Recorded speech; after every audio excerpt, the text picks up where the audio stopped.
साथियों नमस्कार। साथियों, लाखों विकलांग सैनिकों का हक, उनकी न्याय की आवाज, उनकी समानता के लिए एक बार फिर संसद के अंदर आवाज उठी है। जो लाखों विकलांग सैनिक सालों से संघर्ष कर रहे हैं इक्वल डिसेबिलिटी पेंशन के लिए, एक समान डिसेबिलिटी पेंशन के लिए, फिर एक बार ये आवाज लोकसभा से सुनाई दी है। साथियों,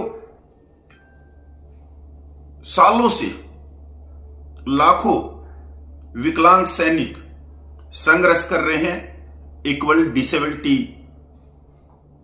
संवैधानिक अधिकार के लिए। पर क्या मजाल है कि जो संवैधानिक पदों पे बैठे हैं उनके कान में चू भी होती हो। आप सबको मालूम है साथियों कि जो विकलांग सैनिक हैं उनके अंदर बहुत बड़ा एक भेदभाव है। अगर हम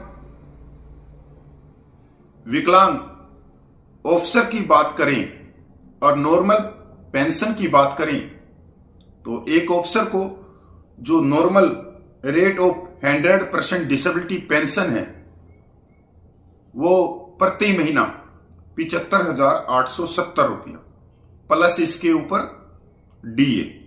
वार इंजरी 100% ऑफिसर को 1,51,740 रुपया plus DA. War injury 100% invalid out disability pension एक ऑफिसर को 2,54,000 से ज्यादा प्लस डीए। एक जवान को नॉर्मल पेंशन सिर्फ 9,000 रुपया plus DA. War injury 100% disability pension एक जवान को 18,000 रुपये plus DA. War injury 100% invalid out disability pension एक जवान को 26,481 रुपया प्लस डीए। एक ऑफिसर को जहां पर 2,54,000 से ज्यादा प्लस डीए डिसेबिलिटी पेंशन मिल रही है, वहीं पर एक जवान को सिर्फ 9,000 से 26,481 डिसेबिलिटी पेंशन मिल रही है। ये जो कुछ हो रहा है ये बाबा भीमराव अंबेडकर के जो संविधान है उस संविधान को नजरअंदाज करते हुए गैर कानूनी रूप से डिसेबिलिटी पेंशन को परसेंटेज के हिसाब से, ना कि एक शरीर के मुआवजा राशि के रूप में दिया जा रहा है। यहां पर जो संविधान बना दिया वो अलग अलग बना दिया कि जो ऑफिसर अगर किसी युद्ध में घायल होता है तो उसको दर्द ज्यादा होता है और उसका जो दर्द है वो 2,54,000 प्लस डीए के बराबर दर्द होता है। अगर एक जवान एक युद्ध में घायल होता है तो उसको जो दर्द होता है, जो उसके शरीर में नुकसान होता है, वो सिर्फ 26,000 रुपये तक का दर्द होता है। साथियों,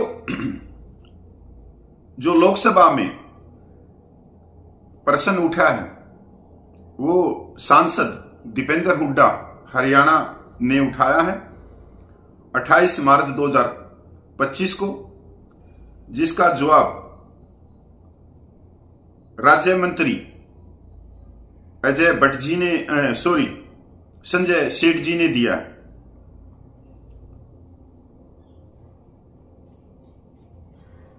पत्र संख्या 4705 श्री दीपेंद्र हुड्डा। उन्होंने जो प्रश्न पूछा सरकार से, क्या रक्षा मंत्री यह बताने की कृपया करेंगे कि रक्षा बलों में विकलांगता पेंशन पात्रता का ब्यौरा क्या है, इसके मानदंड क्या है? संयुक्त राज्य अमेरिका, ब्रिटेन, चीन, इजराइल, जर्मनी, फ्रांस और पाकिस्तान जैसे देशों की तुलना में कुल परिलंबियों का प्रतिशत क्या है? इसका उत्तर रक्षा मंत्रालय ने देते हुए बताया, विकलांगता पेंशन उन सैन्य कर्मियों को दी जा सकती है जो सैन्य सेवा के कारण या उसके कारण बड़ी परिस्थितियों में हुई विकलांगता के कारण अपनी सेवा अवधि पूरी करने से पहले ही सेवा से बाहर हो जाते हैं। विकलांगता पेंशन में एक सेवा तत्व शामिल होता है जिसके लिए कोई न्यूनतम अरहक सेवा नहीं होती, तथा एक विकलांगता तत्व होता है जिसका मूल्यांकन विकलांगता की सीमा के आधार पर किया जाता है। विकलांगता पेंशन के विकलांगता तत्वों की गणना 100% विकलांगता के लिए अंतिम आहार रहित परिलंबियों के 30% की दर से की जाती है। 100% से कम विकलांगता के लिए विकलांगता तत्वों की दर मौजूदा दिशा निर्देशों के अनुसार कम कर दी जाती है। उदारीकृत विकलांगता पेंशन उन सैन्य कर्मियों को दी जा सकती है जिसकी विकलांगता विशिष्ट परिस्थितियों जैसे हिंसात्मक कृत्यों, आतंकवादियों, असामाजिक तत्वों के द्वारा हमले आदि के कारण हुई है।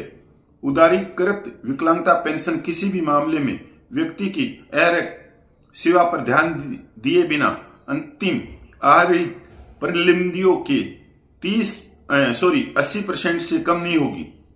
युद्ध चोट पेंशन उन सैन्य कर्मियों को दी जा सकती है जो अंतर्राष्ट्रीय युद्ध में दुश्मन की कार्रवाई या युद्ध जैसी स्थितियों जैसे विशिष्ट स्थितियों के कारण विकलांग है।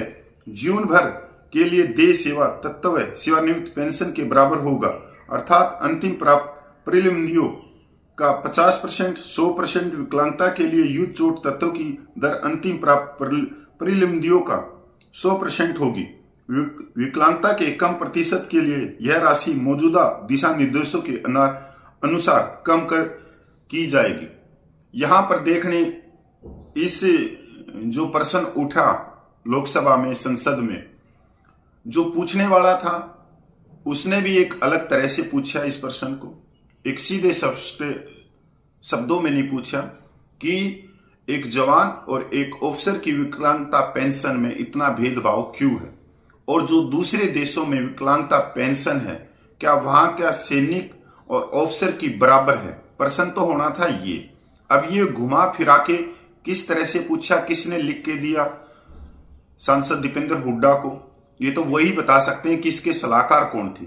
यहां पर सरकार ने भी इस प्रश्न को घुमा फिरा के और जवाब पकड़ा दिया, मतलब अपने हाथ धो लिए सरकार ने भी कि कुछ नहीं। साथियों, ये जो प्रश्न पूछा गया है, मैं इतना कह सकता हूं कि ये रिटायर्ड अफसरों ने दीपेंद्र हुड्डा को दिया, क्योंकि ज्यादातर जो दीपेंद्र हुड्डा है, क्योंकि भाई मैं भी हरियाणा का रहने वाला हूं और उसी डिस्ट्रिक्ट का हूं जहां से ये सांसद है, तो इनके आसपास में पूरे एक रिटायर्ड लॉबी बैठी रहती है, उन्हीं से ये सलाह मशवरा करते हैं। यहां तक अगर कोई हरियाणा का जवान या हरियाणा के पूर्व सैनिकों की टोली जाके इसको समझाएगी या इनको फाइल देगी तो ये बिल्कुल विश्वास नहीं करता।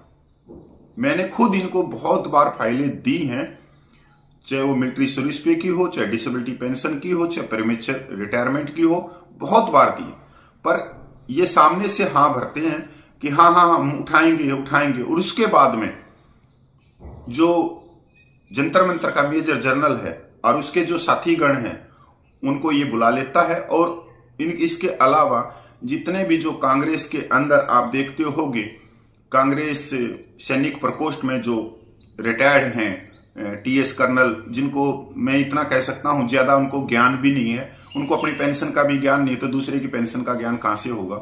उनको ये बुला के और पूछता है कि ये जो मेरे पास में फाइल आई है इसमें क्या है। तो वहां पर ये जवानों की जो डिमांड होती है, जो जवान पिछले 16-17 सालों से संघर्ष कर रहे हैं, तो ऑफिसर देखते हैं कि यार ये तो मतलब पूर्व सैनिकों की मांगे हैं और पूर्व सैनिक तो अब हमारे को छोड़ भी चुके हैं, आजकल वो हमारी दरी कुर्सी नहीं बिछाते हैं, तो वो ये काट देते कि नहीं इसमें कुछ नहीं है, ये मुद्दा ही नहीं है, ये तो वैसे ही बकवास करते घूमते हैं, पूर्व सैनिक हैं, इनको नहीं मालूम कि किस स्थिति से है। एक ऑफिसर का तो अलग होता है डिसेबिलिटी पेंशन, एक जवान की अलग होती है परसेंटेज के हिसाब से। अब यही सवाल कोई पूछने वाला हो, जब चोट लगती है, किसी जवान का हाथ किसी युद्ध में कट जाता है और ऑफिसर का भी कट जाता है, तो एक हाथ से ही वो काम करता है और एक हाथ से ही वो काम करता है, दर्द दोनों को बराबर होता है। ये एक शरीर का मुआवजा है। इस मुआवजे में तो मतलब ही नहीं है किसी भी तरह से कि कोई भेदभाव हो। भाई आप देखो, जब एक ट्रेन जा रही है और एक ट्रेन पूरी ट्रेन के अंदर फर्स्ट एसी भी होता है, सेकंड एसी भी होता है, थर्ड एसी भी होता है, स्लीपर क्लास भी होता है, जनरल डिब्बा भी होता है।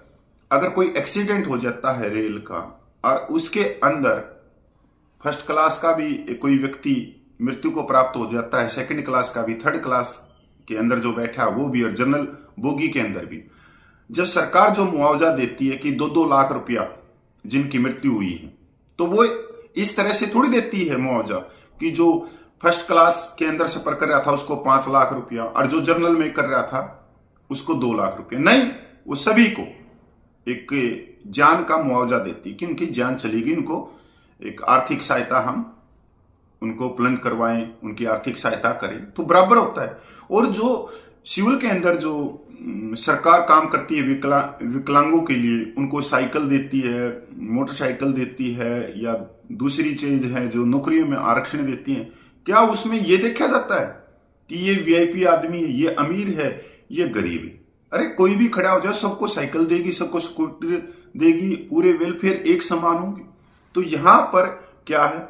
और फिर दूसरी बात, एक डिसेबिलिटी एक्ट है 1995, आप गूगल करना, वो भारत सरकार ने बनाया और संयुक्त राष्ट्र को दिया हुआ है कि हम सभी विकलांग व्यक्तियों के साथ में एक सम्मान जैसा व्यवहार कर रहे हैं। पर यहां पर डिसेबिलिटी पेंशन की इतनी बड़ी बंदरबाट है, प्लस डीए। तो साथियों नमस्कार, जय हिंद। आपको अगर अच्छा लगा हो ये जानकारी तो भाई इसको शेयर करना। मैं पूर्व सैनिक कपिल फौजी।